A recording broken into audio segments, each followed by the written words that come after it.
Okay, good morning, everyone. We are going to get started momentarily. If you'd like to have a seat. While you're doing that, I just have to say that grade 4 parents win the prize for highest attendance. My meetings never have this many parents. So now you know that next year, when I have an event for any grade level, including grade 5, I expect to see at least this number of people so that you can be showing the other parents how it's done. So my name is Natalie Millette, and I am the middle school principal. I'm just finishing my second year as principal. And joining me today in a moment is Jane Holdaway. She's at the back there. She is the grade 5 grade leader, or our coordinator. So today, I'm really happy to meet all of you and to get to tell you a little bit about life in middle school. I want to preface everything by saying that your kids are ready for this change. It's really just the natural evolution of things. Grade 4 into grade 5 is actually not that huge of a leap, and so everything's going to be fine. I promise you, everything's going to be fine. Having said that, middle school is definitely a time where kids change a lot. They go from being children to being pre-adolescents. Some of them might already be pre-adolescents into adolescence. And so definitely there are some things that they will learn, new things that they'll be able to do, and there'll be some adventures along the way. I love middle school. I think my job is, our grade level is actually the most important, but I think any principal would say that. I mean it though, because I think the skills that they learn in middle school will serve them. We'll serve them through the rest of our thing. We've been having technology issues, and our technology expert is here, and it was fine until I started. So I'm just going to restart my presentation here, and hopefully we'll be able to fix it while our expert is here. So I'm going to get started. As I was saying, really in the end, middle school really is about learning a lot of those foundational skills that you can tap into elsewhere. So we really, you'll hear a lot of talk in middle school about building skills, because in the end, it doesn't really matter what content they learn in middle school if they don't have the skills to call upon it later in life. And so as the academic learning is still fairly low stakes and still fairly easy in middle school, we want to really fill them up with as many skills as possible so that as the academic learning gets more challenging and more sophisticated, they have those skills that they can use reliably in order to support that more challenging learning. So today we're going to be talking about really what middle school is all about. We'll talk a little bit about the transition from the PYP, the primary years program, into the middle years program. Jane will tell you a little bit about what grade 5 looks like, kind of give you a snapshot of some of the things to expect. I'll talk about life in middle school and some of the things that we expect from all members of our community. And then hopefully we'll have a little bit of time for questions. So this is something that I've been starting all of my presentations with this year. This is what I'm calling our middle school mission statement. It's really my mission statement. This is what I believe and hang my hat on. This is what we are here for. We are here to help students continue to really love coming to school every day, continue to love learning so that they can learn that hard stuff. And that the key things to loving learning is really feeling that you're being nurtured through that learning process, feeling that you belong in middle school, so having a good set of friends, having teachers who care about you, and having things that you can do that really feel like you're making a mark on the community. And so those are the things that we really focus on. So prioritizing a real middle school experience with teachers who really believe in middle school, prioritizing a calm learning environment. And by that, I mean, we've got rules and we follow them, because that's what is needed in order for the kids to learn. Having positive and respectful relationships both with your peers and with your teachers. So here are what I think are the goals, 6 goals over the course of 4 years that all students should be able to do in order to be ready for high school.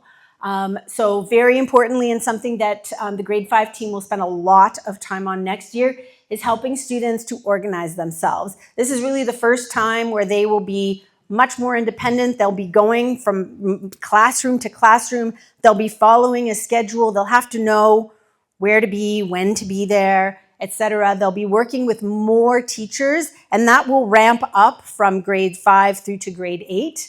And so it's really important that they be organized. It's also important that they are able to conduct research independently using a variety of resources that we make available to them. They should be able to communicate academically. They're all quite good at communicating, but it's that academic communication, how you write a formal sentence, how you speak formally, how you speak to an adult. One of my big things is we say thank you in middle school, we say please in middle school, we say good morning in middle school. These are the things that will help you as you go out into the world to be, and now my computer is just moving itself, to be more able to interact with your peers as you get older.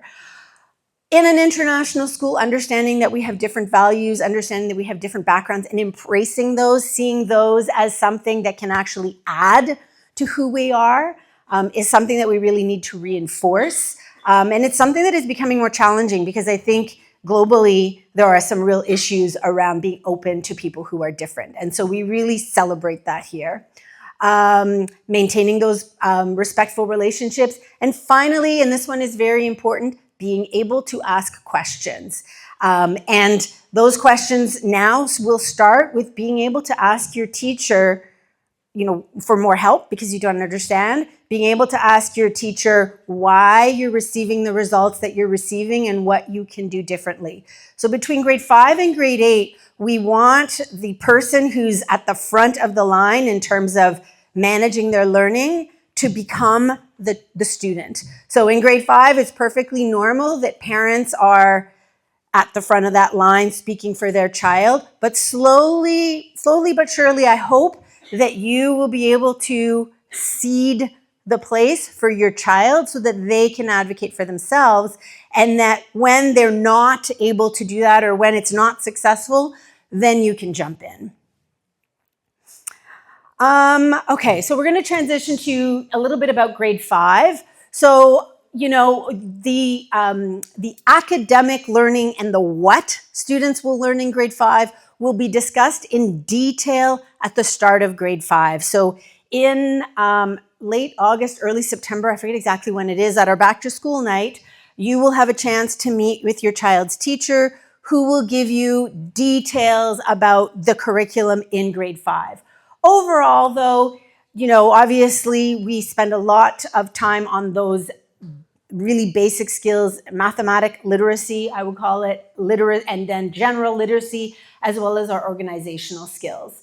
So really here, you can see that what we want is for kids to continue to have a positive outlook on the learning as it becomes more challenging, so that they don't give up when it's hard. We actually, when someone says to me, oh, this is really, really hard, my answer is, that's great, good. It should always be hard. If it's easy, then we're not meeting their needs. So you want your child to actually struggle appropriately as they're in grade 5 and throughout the course of their time in middle school. One of the big new things for students in grade 5 is that they are transitioning from the PYP into the MYP. It is not a hard break, so we don't completely toss out everything that they've been doing in grade 4 and then automatically start with the middle years program. We slowly transition them into that middle years program. So these are and I'm sure you've seen the yellow one first, already, I should say. So these are the diagrams that represent both programs. And, from a distance, you can see that essentially there's a lot more that they have in common than they have that are different.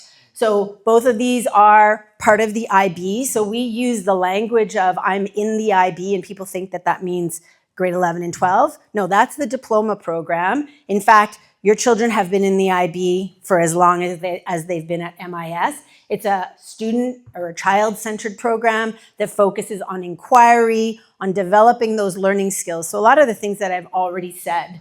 The big difference between the PYP and the MYP is that in the MYP, we focus on individual subjects. So whereas in the past, your child really had all of the learning of math, the learning with languages, etc., was woven together, we will actually split those apart. And so the child will really know, not as much in grade 5, but definitely in grade 6, that they are learning 10 distinct subjects. We start that transition in grade 5 a little bit. They will have time where they're studying math and science, individuals and societies, which is humanities, and English, and then they'll be in their other specialist classes. So we begin to start that transition away from the fully integrated into more separate.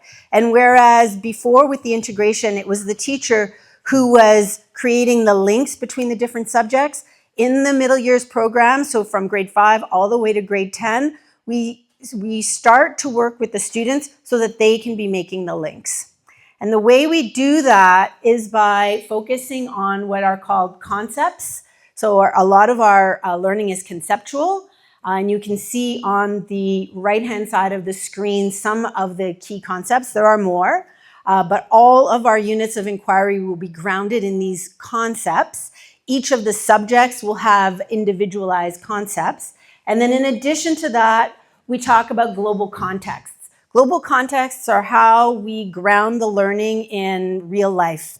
And a lot of the research shows that in adolescence, students, it's a little bit of a self-centered time in your life, to be honest. And so when kids can really relate to the learning and apply it to themselves and to their community, they tend to be more engaged. And so that's how we do that through these global contexts. The global contexts are shared around all of the disciplines. So whereas I might be teaching INS and Jane might be teaching math, for example, our students would be able to see the connection between our two subjects if we're looking at it through the lens of fairness and development. So how do we use our knowledge to ensure that we have a community that is more fair, for example, could be a way of applying the global context. And again, my slides are just moving ahead without me. So a little bit of the things, some of the things that we do to support that transition. Our job is really to keep those kids engaged, to keep them curious. That is something that actually is hard to do because there are other things that will sort of rise to the top of their interests and of their curiosity as they get into middle school. But this is really our goal, to keep kids engaged, to keep them curious, to keep them motivated. And so we do that by focusing more on the process than on the results. All of the research in education shows that the minute you introduce grades, which I'm going to be very honest with you, I hate grades, I don't like them. The minute you introduce grades, students stop to care about what they're learning and why they're learning. And the only question is, does this count? How much did I get? And those are the worst questions. And so as a beginning of our relationship with you in the middle school, my number one request is that those two questions be the very last questions you ever ask your kid. If instead you ask, like, what does this mean? Or, how come you know that? Tell me why you think you're right. Or actually, how about this perspective? And why is this wrong versus what you're thinking is right? Those are the questions that will help to maintain students' motivation and engagement. Prioritizing learning skills is another one. So even if a student is completely off the track and has not gotten the right answer, if they are able to go back and understand that in fact it was in their note-taking process that they made some mistakes because they didn't take good notes, or they forgot to ask key questions that were part of the process that they never really got the answers to, so they didn't have the correct information, that is more important than having the right answer. We can give them the right answer, but they need to know that they need to be able to replicate that on their own. As I already said, making sure that they are okay with the challenge. And the best way to do that, again, is to celebrate the process and the successes that they've had along the way more than the end result. And I've already talked about grades, but you're going to hear that from me every single time. It really is unfortunate. One of the great things about the junior school is that there's very little emphasis from the side of the administrators, anyways, on the grades. And the first thing that happens here, I don't know why, they walk in the door and they talk about summatives and they talk about levels of achievement and they talk about their grades. And the big problem is they don't actually understand yet what those mean. And so all of a sudden you're hearing, oh, I did so bad, I got a 5. And in fact, we know 5 is actually really, really good. Some of the structures that support this. So grade 5, again, is an intentional transition between the junior school and the senior school. Once upon a time, a long time ago, grade 5 was actually part of the junior school. And it was decided at MIS to bring it into the middle school because people thought that kids were ready for the challenge, which I agree with, but it was done so in a very careful and intentional way by keeping some of the really good structures that we have, that they had in grade 4. So for example, students have a homeroom teacher who really does play the role almost like a junior school homeroom teacher. This is their go-to person they will spend a lot of time with. In grade 5, we're actually introducing a second very high priority teacher in students' lives.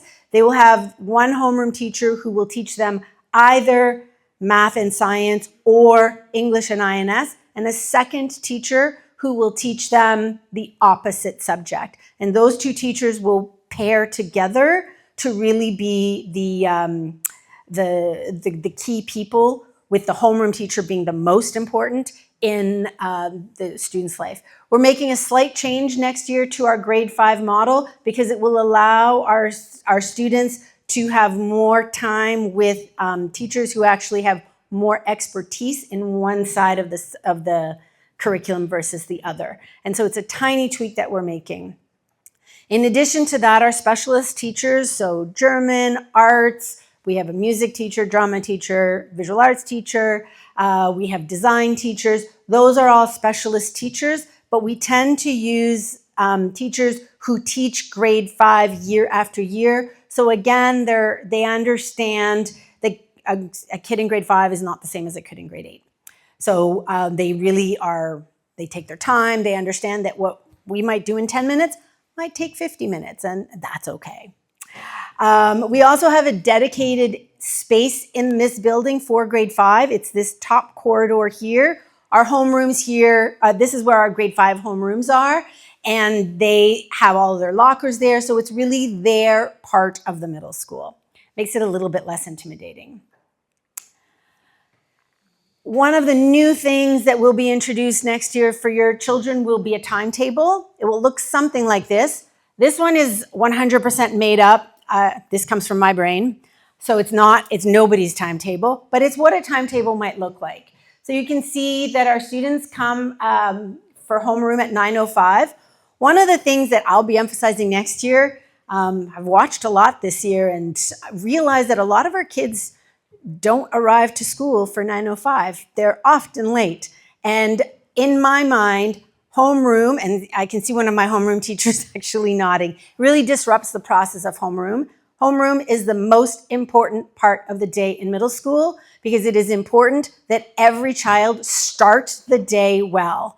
If they are unprepared, they don't have their stuff, they're coming in all flustered, they haven't had time to go to their lockers, that creates a chaotic beginning to the day, and that just continues all day long. So my request, and sometimes, people are late, our school buses will be late, nothing we can do about that. But for kids who get themselves to school in different ways, the priority is to be here at 9:05 so that they can get the full benefit of homeroom. Every day of the week, we have a different focus in homeroom. Mondays is all about setting yourself up for success for the week.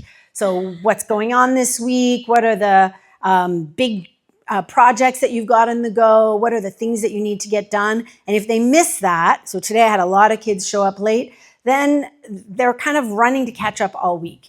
So homeroom is important in middle school.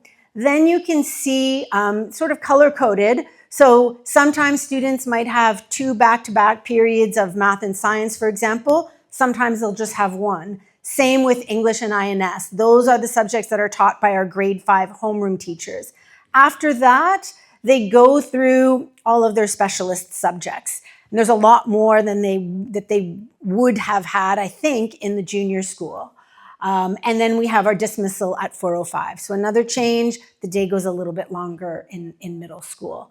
A couple of things that you might not be familiar with. We have an ethics program here. So ethics is really, we talk about all of the things that help to make our kids good humans, good future adults, which is really what we all want.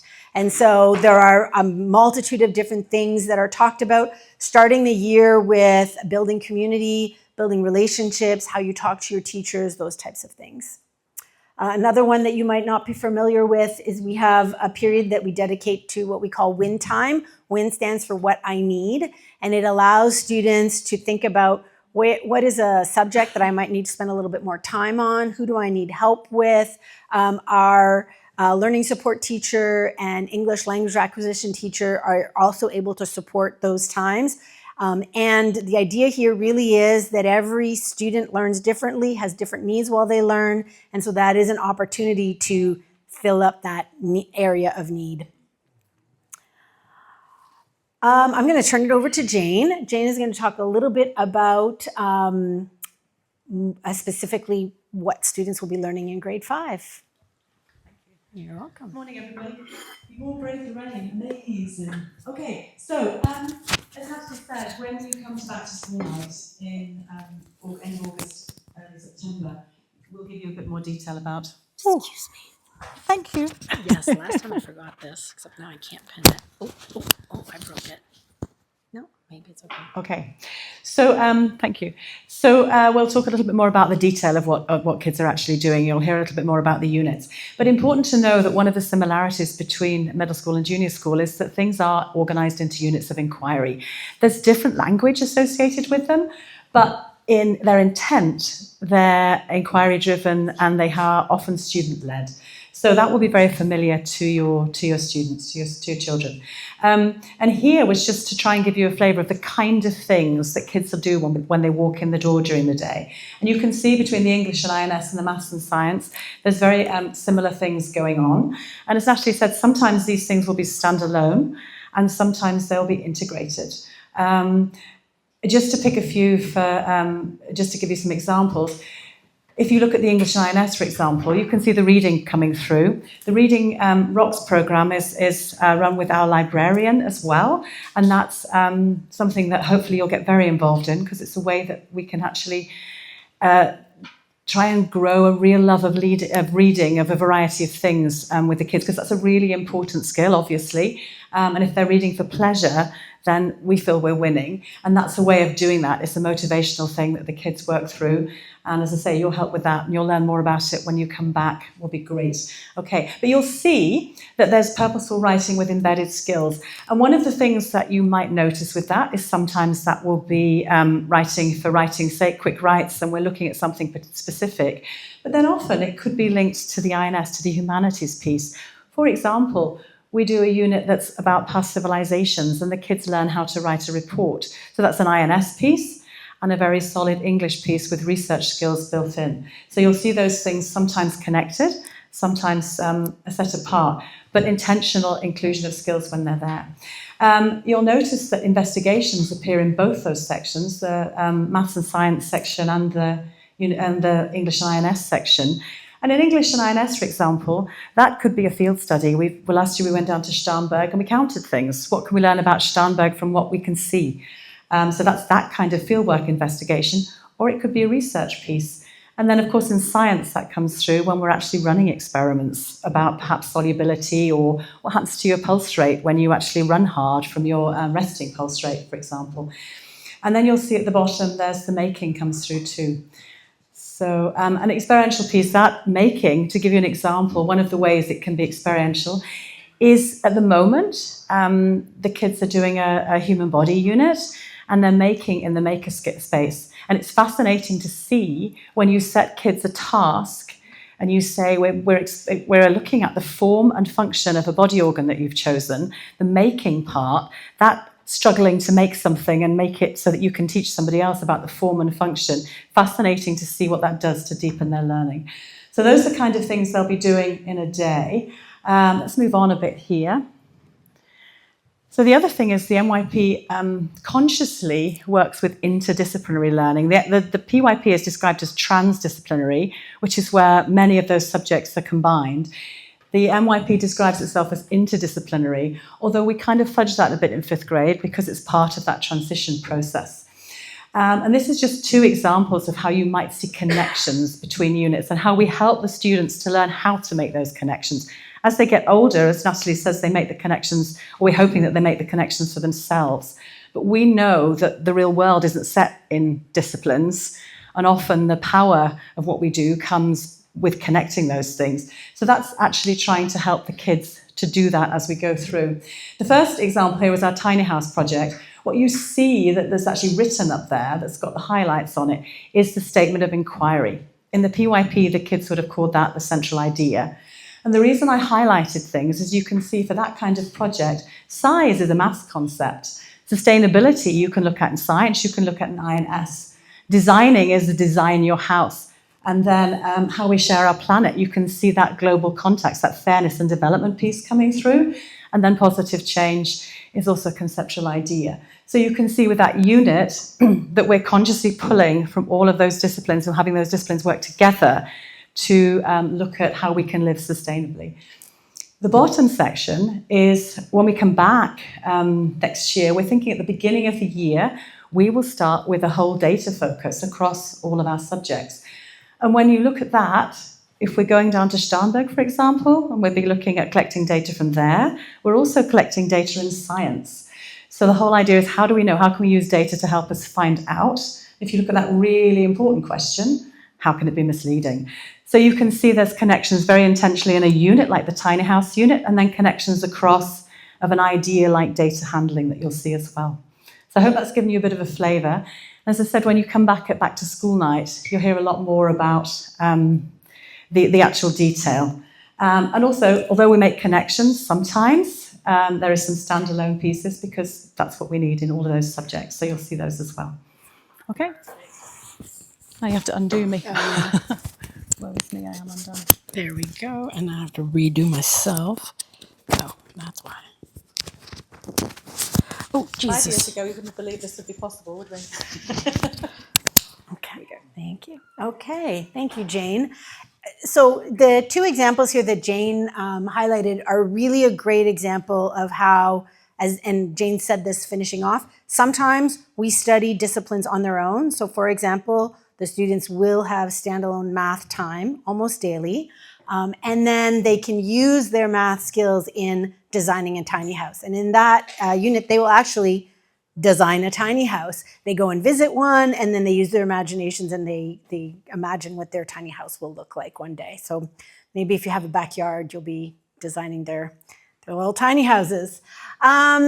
So again, moving on to some of the language that we use in middle school. So a minute ago, I said that I'm not a fan of grades, and I'm really not. I am a fan of assessing students for learning. And what that means is that every so often throughout the course of a learning unit, the teachers are gathering feedback to determine how the child is doing and what are their next steps. And so sometimes that means there's a grade. In math, every once in a while, you do take a test to figure out if you can do multiplications, for example. And if you can't, then the teacher needs to know, wait a minute, this child still can't add numbers in the thousands, for example. So what do we need to do to go back and help her figure out how to do that? Another child might be able to easily multiply decimals. okay? What's the next step for that child to be able to continue their learning, to continue to be engaged? So we have two types of assessments that we use. Our formative assessments, and in students' mind, formative means it doesn't count, therefore it doesn't matter. In our mind, that's actually the most important one, because this is the type of assessment that teachers do every day throughout the course of a lesson to figure out if a student is ready for the next step. And so as a teacher, sometimes I'll quickly do a check, I'll ask some questions, I might take in some homework, or I might take in some work, and then I'll realize all of my class does not understand what I just taught them. Obviously, something went wrong with my teaching, I need to go back. Or everyone but Jane got it. Obviously, I need to spend a bit more time with Jane. Or this is way too easy, I need to boost it up a little bit for most of my students. So it really is the most important type of assessment. It's usually descriptive feedback, so it can be verbal, it can be written. These are the things that kids need help knowing. This is important. My teacher is giving me some instructions or some feedback that I really need to take in and focus on. And so we do that a lot by having kids write down, what did your teacher say and what is your next step? Or, what are the questions that you have based on the feedback that you've been given? And the kids have a really hard time doing that. So these are the types of conversations that really help us when they happen at home as well. Taking the time to look at that descriptive feedback when it's been written. The teachers spend a lot of time doing that. And if you're able to slow your child down and help them read that feedback and say, do you understand what this means? And if you don't understand what it means, well, what are you going to do about it? This is something that in middle school, kids often jump right over. What they focus on is summative assessment. Summative in the language of middle school and senior school means it counts, therefore it matters. For us, summative assessment is the last step. It is the outcome of the entire learning process, and it is the final opportunity for a student to show us that they got it. Okay? However, if you think about it, in grade 5, everything that they're doing is formative because there's still 7 more years of learning to go. And so anytime they haven't gotten it, then our job is to help them get it. However, the summative is where we will be using our rubric, which I'll show you an example of in a moment, to determine at what level are the students achieving. So below here, what are the things that parents can do to support that academic progress? Again, conversations, asking kids about what is your next step, asking, why? Why do you think you're getting these marks? Why are you always getting a 5 in math? A 5 is great, but why are you always getting a 5? And what is stopping us from going up to a 6? What does it look like to get a 6? Looking at the rubric, the language of the rubric in a 6 to say, let's find out what you're doing and what doesn't match this level 6. So those are the types of things that are conversations that can be really, really helpful. So in the MYP, every course has a set of rubrics, and every course actually has 4 rubrics. Each of those rubrics are based on criteria. So every course divides the expectations into 4 different sets of criteria. This is an example from Individuals and Societies. Again, as I said, humanities before. So you can see that the 4 topics or the 4 criteria are knowing and understanding, investigating, communicating, and thinking critically. Here is the rubric for criterion A, knowledge and understanding, and you can see it's further subdivided into 2 skills. Our rubrics are assessed on levels, and there are 8 levels of achievement. So if you went to school in the US in particular and you had grades A, B, C, D, E, F, it's similar to that. So A is a level and it corresponds to a percentage. In the MYP, our top achievement level is a level 8, and that means that a student is going so far beyond what is expected of the assignment that they are consistently using highly relevant language, that they're demonstrating creativity in how they demonstrate their knowledge through their use of examples, their descriptions, and their explanations. And then, so level 8 is the highest level of achievement, level 1 is the lowest level of achievement. And so each of these rubrics are usually for any type of task. The teacher will describe what it looks like in the report that they're writing, for example, in INS. So the teacher would say, for this report, you're going to need to use at least 3 examples that you describe and then explain why it supports your point in each of your paragraphs. So that would be an explanation of how you achieve a level 7 or 8. I do want to point out, so it's very easy for us to make this out of into a fraction. So a lot of people will say, oh, you got a 4 out of 8. Well, 4 out of 8 in anybody's mind is 50%, and 50% is terrible. Okay? However, in a level of achievement, when we look at the MYP's expectations, a 4 is you're meeting the expectations. You're just meeting the expectations. You're pretty good. A 5 is you are definitely meeting the expectations. You're doing very well at the level that is expected. Anything above a 5, so 6 through 8, is you are exceeding the expectations, okay? So we're gonna have to untrain our minds to go with a fraction, even though very often some of the teachers, and I haven't been here long enough to change this yet, but some of the teachers will write 5 out of 8. Like they'll create a fraction which causes the problem in the first place. So really important, and this year I'm actually teaching, and my kids don't actually see a number on the rubric that they get. They see highlighted aspects of their rubric, and then when they say, well, what did I get? What do you think you got? And by looking at all of the highlights, they will be like, oh, well, they're all in the 5, 6 area, so I got a 5 or a 6, and then if I look at the comments, I can see that I got a 6, because what you're saying really is that I've exceeded what the band 5, 6 says, but I'm not quite at 7 yet. Therefore, I must have gotten a 6. So if you're able to help your children do that, that will set them up to really understand assessment and think about what are their next steps. Moving on from curriculum. So something else that is new will be that students will be given an iPad at the start of every year, and that they will be using the iPad as one of their tools for learning. And that is the important thing here. Some of your kids probably have an iPad that they use for things at home. I have an iPad that I use at home for a whole bunch of different things. The school iPad is a tool for learning. And the difference is that I know in the junior school, they have iPads, they're kept at school, they're charged at school, etc. One of the differences in middle school is that the students are now responsible for their iPad. It is the next step in their growth.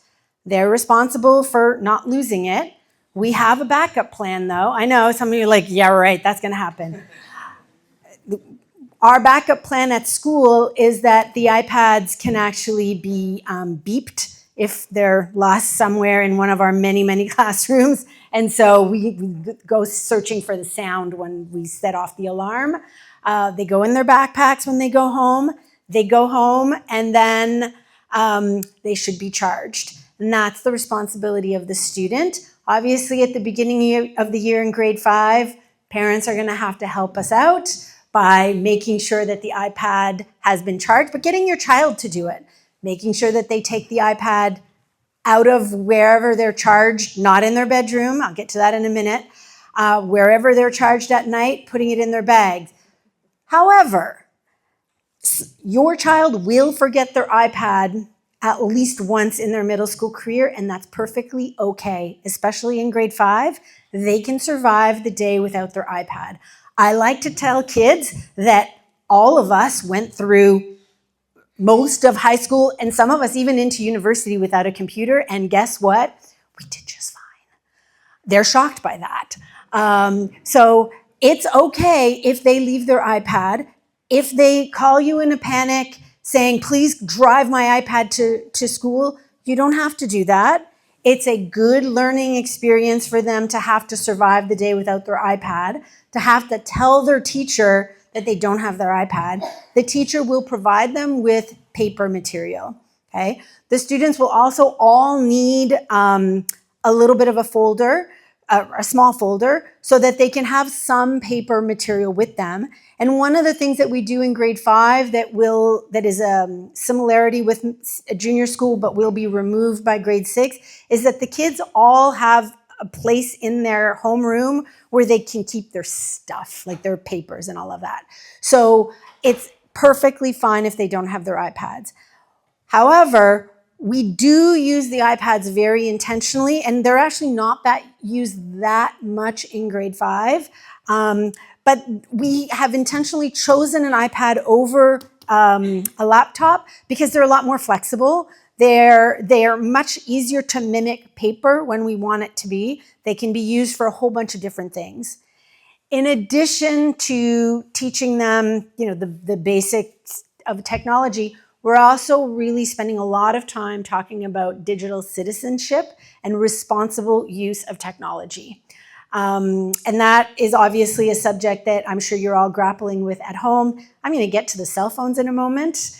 Again, you might, as you get to know me better, you'll know that I have some very firm opinions on a few things. One of them is cell phones for kids.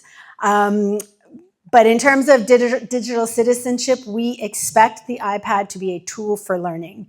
Can we, the teachers, guarantee that kids won't put games on their iPads? No, we cannot.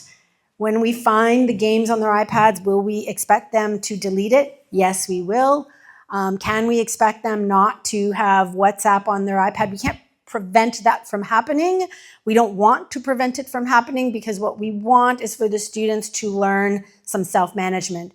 These types of things and way more things that we haven't even imagined yet will be part of their lives. And so we really do need to teach them how to use it. And part of that teaching will be that they're going to mess up every once in a while. They're going to make mistakes. They're going to, worst case scenario, they're going to come and talk to me about their mistakes. And luckily, I like working with kids who have made mistakes. And I like to help them to understand why it's a mistake and why you'll never do it again. And the second time, the smile is a little bit less. And by the third time, the smile has disappeared. And then we talk about what's going to be different. So the last piece here is that the iPad is a privilege. It's not a necessity. They think it's a necessity. It is a privilege. And they are responsible for the iPads. So in middle school and throughout MIS, we do have a significant number of services to ensure that all of our students are successful. And in middle school in particular, I think that all students need to make use of all of these people. So I've highlighted the classroom teacher. The homeroom teacher really is every grade 5 student's major person, the person who will help them to feel welcomed into middle school, understand how to navigate the complexities of middle school, be there with tissue when they're crying because their friend has done something that they didn't like. What else? Figure out what to do when they've forgotten their lunch or lost it somewhere. All the things. The homeroom teacher really is that person. In addition to that, in middle school, we have a counselor who will be very much a part of every student's experience. We'll have a new counselor next year who's actually somebody who's already working for us in a different role and is an MIS parent. So she will be getting to know all of the students in grade 5. All of our students, my computer has a mind of its own, all of our students make significant use of our learning support teacher and our English language acquisition teacher. These are people who work very, very closely with the homeroom teachers. As learning gets a little bit harder, we often identify gaps in students' learnings. In between grade 5 and grade 7, we often are able to identify areas of challenge. So things that kids who are bright, smart, have a lot of support at home are able to manage when the learning is fairly easy. And then as the learning gets harder, it just becomes too much. A big one is kids who just cannot get themselves organized, have a more challenge paying attention in class, and therefore miss out on learning. It is the grade 5, 6, and 7 teachers who will really pick up on that, and that's where our learning support teachers come in. It is a completely normal part of the process for learning support teachers to work with students, and when we're seeing that we might need a little bit more information, that's when we'll reach out with parents. Language acquisition teachers obviously work with our students who are learning English as a second language, but also with some of our students who might have gaps in terms of their literacy. Jane mentioned this before, and I agree. Literacy skills, both in math and in languages, are the key to academic success. That's the most important things that kids need to know. And so if they are struggling with reading, that won't just affect their ability to be successful in English, it will affect their ability to be successful in every single discipline. And so we really do focus a lot of our time and energy on reading. I have a really amazing assistant principal who helps to ensure that the day runs smoothly and who intervenes with kids who are having a bit more challenges. And last but not least is our student secretary, whose office is just outside here. She greets the kids every day, helps them to manage any questions they have, including where do I get a ball to play with, they go to the secretary. And last but not least is me, but I'm kind of behind the scenes. Okay, so our middle school priorities really are focusing on two things: creating a sense of belonging for every student in the middle school and creating a calm learning environment, which is a positive way of saying discipline and rules. We need them in middle school. So first of all, in terms of a sense of belonging, students will always have a homeroom teacher right through to grade 8. And the homeroom in grade 5 and 6 and 7 is really the core learning community. So students are placed with a group of students and they together will go through all of their classes. One thing I want to say is we create our homerooms. We don't take parent requests, unfortunately. I'm sure you can understand with 120 kids in grade 5, we can't create groups. And most importantly in that process, there are always kids who are not part of those groups. So we will create the homerooms. We will do that in collaboration with the grade 4 teachers. We will be creating new homerooms, so new learning groups. They will let us know that there may be students who aren't the greatest learning partners, and so we'll split them up. And you will find out about those homerooms in August. Often, because of our integrated systems, information comes out about homerooms in July. I want to let you know that we are always changing our homerooms right until the very end, particularly because we have new information that's coming in, or because new students have arrived. So if in July you find out on School Buddies, which is how students were alerted last year of who is in your homeroom, or that you're in 5A, and then the WhatsApp groups go on and who's in 5A, who's in 5E, who's in 5C, turn that off, enjoy your summer. Know that it's not permanent. I will also be enjoying my summer on my dock in Canada at the cottage. So I won't answer emails about my child's in 5A, but her very best friends in the world is in 5B. That's okay. 5B is right next door, and it might change before the start of the school year. So relationships are important, and we support kids in making relationships with new friends and with all of their teachers. Learning how to get along with adults is actually not the easiest thing for kids. Something new next year that we're starting is an advisory program. I think this will really help us make a step forward in our creating a sense of belonging. An advisory group is a small group of students from multiple grades. So it will be students from grades 5 through 8 with a teacher. And it's a loosely structured group that will stay together throughout their time in middle school, and they'll have an opportunity to talk about all the things that are important in middle school, how you tackle all of the homework you have, how you manage a teacher who you just don't get along with, how you, I just had a fight with my brother or my mother? What do I do? So it will be a small group that really has an opportunity to form some good relationships and an opportunity for younger students to be mentored by some of our older students. So that's something new that we'll be trying. And finally, looking for opportunities to give students a sense of responsibility and a voice within the middle school. We have a student council that students can join. We have a house program that all students will be a part of and will have an opportunity to undertake activities. The Solutionary Summit, our banner is there, which just finished last 2 weeks ago, is a great example of student agency. It was primarily organized by middle school students. So that's a really great example. During the school year next year, parents will be invited to come to events in middle school that will be hosted by grade 5s. For example, an exhibition of the tiny houses I'm going to imagine, or of the work of tiny houses, will be one of the things that your children will be showing off. In terms of a calm learning environment, I call our approach a kind, caring, but firm approach. We have very clear expectations. We base them on our CRIT model: care, respect, integrity, and trust. We have a behavior support plan that really clearly indicates what are the behaviors that are expected, and then what are the behaviors that show that you're having a little bit of trouble, a lot of trouble, and too much trouble, and how we intervene to support kids along the way. Every single teacher has very clear classroom expectations, and we expect them to be followed. And so my job very often is to remind students, what did your teacher tell you? Did you do it? No. Go apologize and do it. Sometimes with 10, 11, 12-year-olds, they have to know that they might not like what the adult in the classroom is telling them to do, and they do it. And so that is something that I have a lot of conversations with.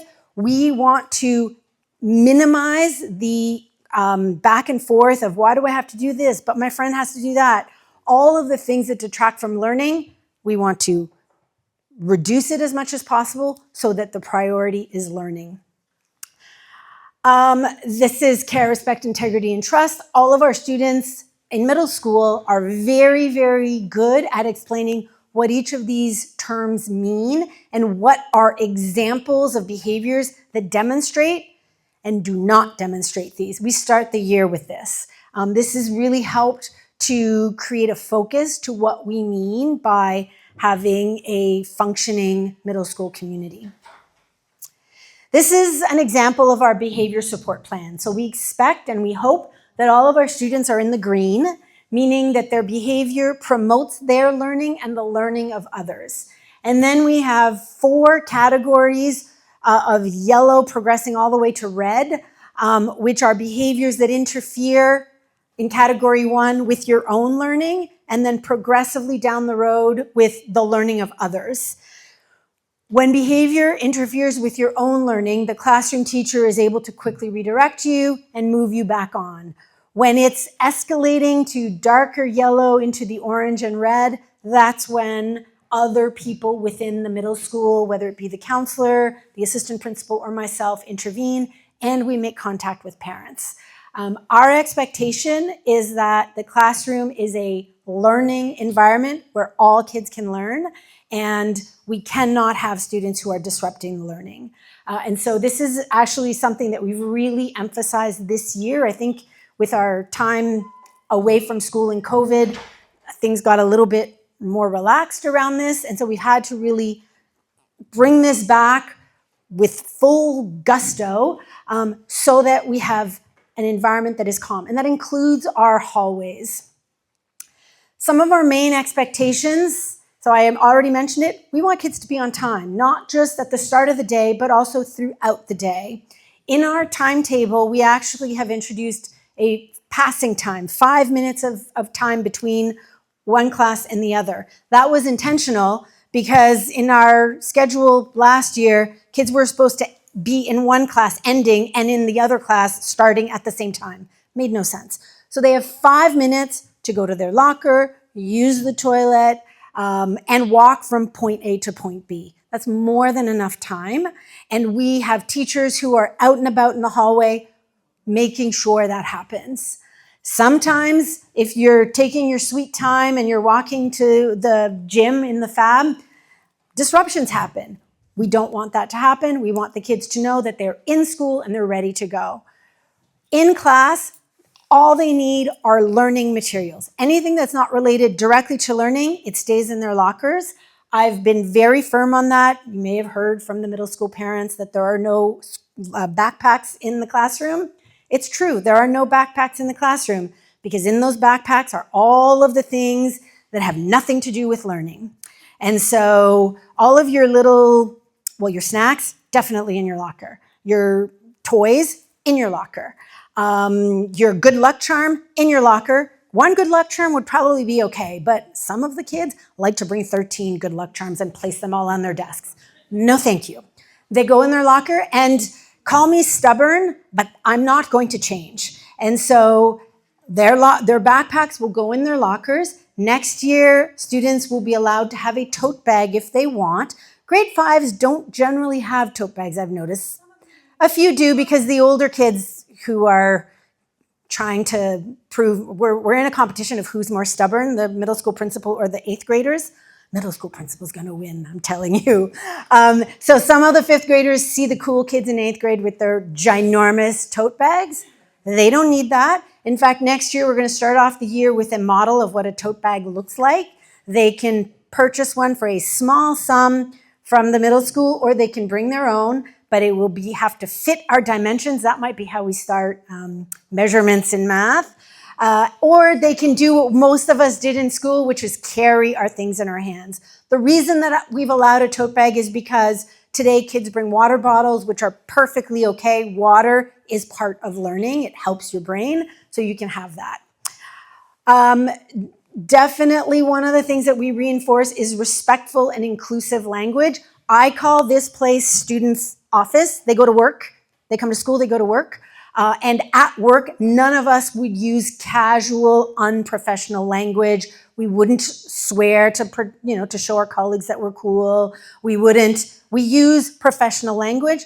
At school, we use professional language. Unfortunately, ginormous playground, our ears are not everywhere, but anytime we hear inappropriate language, I want my teachers to call students on it. And I think at home, I still remember somebody who called me as in grade 6 probably, in language that I shouldn't have been using. And I never said it again because an adult looked at me and said, "Who do you think you are?" That worked. So respectful language at all times. Cell phones, no, they stay in your locker. Our rule is very simple. Phones can come in their lockers. If parents choose to have kids use cell phones to come back and forth to school, that's perfectly okay, but they remain in their lockers 100% of the time at school. So from 9:05 to 4:05, we don't see a phone. If I see it, I take it. Phones are a huge distraction. There is a ton of research in particular on smartphones and the damage that it is causing young people today. And so, in my mind, they shouldn't, definitely not 5th graders, but 8th graders should not have smartphones. They should not possess them. They don't know how to use them properly, and it causes so many social problems. Thank you. And I know it's hard. If you're the only kid in grade 5 who doesn't have a phone, it's hard. But I think if we're able to start a movement, it becomes a little bit easier. In grade 5, I would say, I'm the one who confiscates the phones. I get them. The kids have to come and get them from me. I give them a stern speaking to. Usually I have a smile on my face, not when I give back cell phones. It makes me angry. But we rarely confiscate phones in grade 5s. It's not a big problem in grade 5, but it definitely is in grade 6 and 7 and 8. And the power that it has, it really is the new drug of choice. So the more you can do to limit your child's contact with smartphones, there's ton of research online around the really damaging use of the damage that cell phones cause, and in fact advocating for kids to have good old-fashioned flip phones without any connection to the big wide world. So I've already mentioned backpacks. Organization is important. And finally, taking responsibility from your learning. So working with the teachers to Know what you need to know in order to do better, and knowing what questions to ask. So in grade 5, they will need help with that, and our teachers will really provide a lot of guidance in that. So we use progressive discipline. Oh, my arrows moved. Apologies for that. So we use a progressive discipline, focusing again on our behavior support plan. So generally, the teachers manage their own discipline in the classroom. In grade 5, that continues a lot longer because the grade 5 teacher really does spend so much time with the students. When needed, the assistant principal will get involved to support the student and to impose more disciplinary consequences. And finally, me. I tend to get involved when it's really the behavior is ongoing and intentional and is providing a really negative impact. That's when I get involved. We contact parents frequently. I expect teachers who are having some challenges in class where a simple conversation with a student isn't working to be in touch with parents to let you know. And definitely if the student is meeting with the middle school the assistant principal, she will contact you.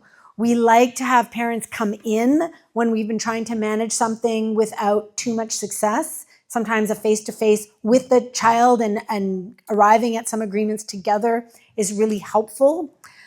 Some of the strategies that we'll use, a lot of our disciplinary interventions in grade 5 revolve around schoolyard disagreements, fights between friends. So often a restorative conversation in which both sides has an opportunity to kind of say what happened, why it hurt their feelings, what they did wrong, what they'll do differently can help a lot. The assistant principal will do those. As I said, we'll communicate home, we'll have conversations. One of the tools that we use with students who are having ongoing disruptive behavior in class is we use what we call a daily report. It is a set of expectations that the kids come up with and that they agree to follow, and then the teachers will sign off at the end of every lesson to see if they've achieved those. And that helps the kid to see that once an hour they're getting feedback in terms of how their behavior is whether their behavior is successful. Something we're bringing back is lunchtime detention. This disappeared. We're bringing it back because we need it. It's one more disciplinary intervention when a student is really not able to manage themselves and it's interrupting others. Many people will say, well, that's their time to play. Yes, it is, but it's also their time to reflect on what is happening to them that might be disrupting their learning or the learning of others. And so we'll be bringing back our lunchtime detention. Very often we have students do a form of community service. Currently, our auditorium is set up this way because it's become our cafeteria since we had the flood. And we expect kids to clean up after themselves, remove all the garbage, push their chairs in. Sometimes they have a hard time doing that. And so we have our lunchtime detention people who do a little bit of community service, helping to clean up. That's actually a really important skill. If you see something that needs to be cleaned, you clean because you're part of a community. And that's something that we reinforce. We will have them go around and collect any garbage, that type of thing. Ultimately, one of the things, the last 2 points, one is hidden there, not on purpose. So the thing that always pains me is when I have to send a student home. We send kids home when there's any type of intentional, harmful, physical interaction. Kids are grabby, kids will shove each other. We can't send them home for that because basically every 5th grader would be home at least once a week. We don't want that. But when it causes harm and it is intentional and we know the student knew better, I will make the decision to send them home. I do want you to know that in terms of disciplinary measures, we never discuss what our consequences are with other people. The conversation happens between myself and the parent and the child, no one else, including the parents of the child who was involved on the other side. So everybody operates in a little silo. You will ask me, my son got hit in the face by so-and-so. What happened to so-and-so? that's private. I'm not going to reveal that. But do know that I intervene and I make a decision based on each and every case. So although I have this and it's very, very clear, obviously we're all human and humans are never black or white. And so looking at the situation holistically, I'll make the decision of what I think is best.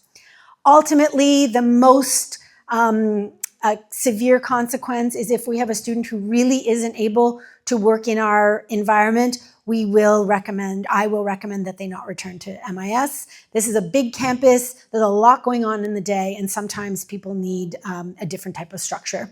And so that is the ultimate consequence. Again, never something that we reveal to other families. So, summing up, here are some of the things that we can all do to support students, and when I say all, I really mean you. So I communicate a lot. I spend a lot of time on my weekly bulletin on Fridays. I'm always the last principal to get it in because mine is very long. Please feel free to read it. You can even read it now. I like to celebrate some of the things that we're doing and also to remind parents about things that are coming up or things that we're having a hard time with. Keep coming to our events. Next year, I actually want to have open houses rather than parent-principal forums where parents will have guided tours of the school given by students, where you'll be able to see some of our classes in action. So stay tuned for those. The biggest thing is making sure kids get a good night's sleep. This is the time where, the structured bedtime that probably still happens in your home is going to start to elapse, and the kids will be like, I can go to bed when I want. No, they cannot. And especially they can't go to bed in a room where there are electronics because that's going to keep them up all night. And we hear a lot that happens in the hallways, and they love to brag about how they were up until 1 a.m. And we get really tired, cranky kids who can't learn. So in grade 5 and 6, usually kids at that age need 10 hours of sleep, which is a really long time, but that's what their brains and their bodies really need. So devices should not be in their rooms so that they actually sleep. I've talked about the iPads. Please do feel free to be in touch with the homeroom teacher. She or he, we'll have a couple of male homeroom teachers, are really the best placed people to address things that are going on with your child. We are working to promote independence appropriately, and that will look different for every child. If you know that there's something going on at home that might help us to understand why things are just not the same at school, it's really helpful to know those things, whether it's, an issue with a friendship or, a parent who's traveling a lot, things like that. Sometimes the teachers use that information to connect with the child and help to understand what's happening. And finally, the last one is to know that we have, without a doubt, the best interest for each and every child. That really is our guiding principle. We do what's best for every kid. And sometimes that may not be what you think we should have done. But when we think about the individual student or the individual class or grade 5 as a whole, we make the decisions that we think in the moment are for the best. Love your feedback, but making sure that you remember that we really are doing our best. And in grade 5 in particular, I think we're really lucky to have some really, really strong 5th grade teachers. We're also going to be having next year some new teachers coming to join us in grade 5 who are really, really fantastic. I'm really excited to be working with them.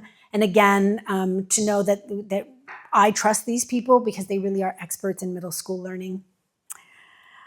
So last but not least, these are just a few things. I had this on my slide last year, and I thought this still makes sense this year.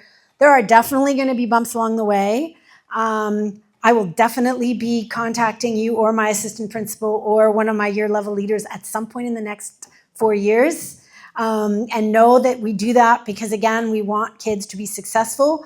My most important thing is that kids make mistakes. They do it all the time, every day, all day. They make mistakes. Our job is to scoop them up, pick them back up, and hope that they learn from their mistakes. And so mistakes I see as a really good, valuable thing. And then because of the learning that comes from those mistakes. So on that note, I want to say thank you very much. And we probably have time. I have run over time. I talk way too much all the time, which is why next year we'll have open houses, which will be shorter. But if you have a couple of questions now, I'd be happy to answer them. If not, you can feel free to contact me anytime.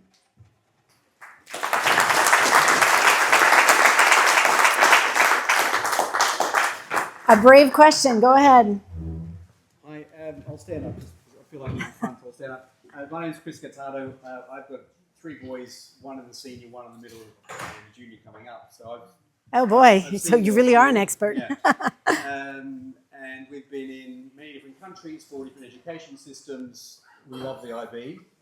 The part that I'm missing, and I'd like to help you where maybe I'm not seeing it, but what I found missing for, well, first my eldest in senior school, grade 10, he's very academic.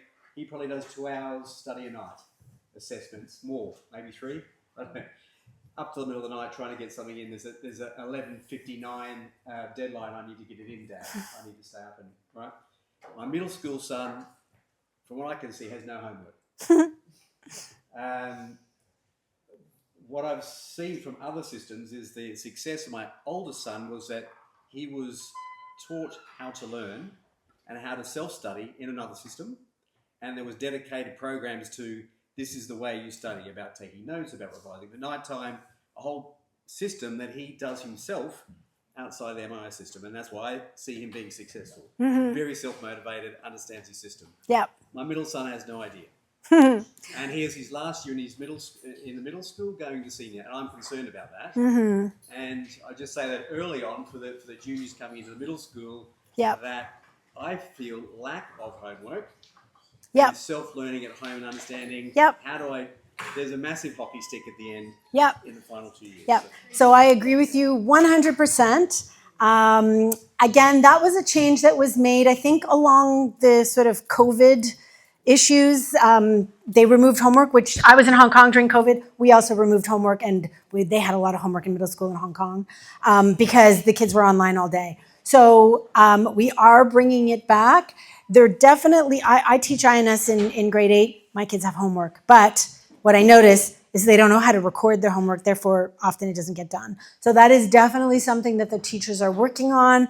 Jane knows that in grade 5 we need small, sensible homework that will allow students to practice what they have learned independently, but not so much that they're spending hours and hours, which they do once they get to senior school. So small incremental homework where we can teach them how to record their homework is definitely something that I agree with.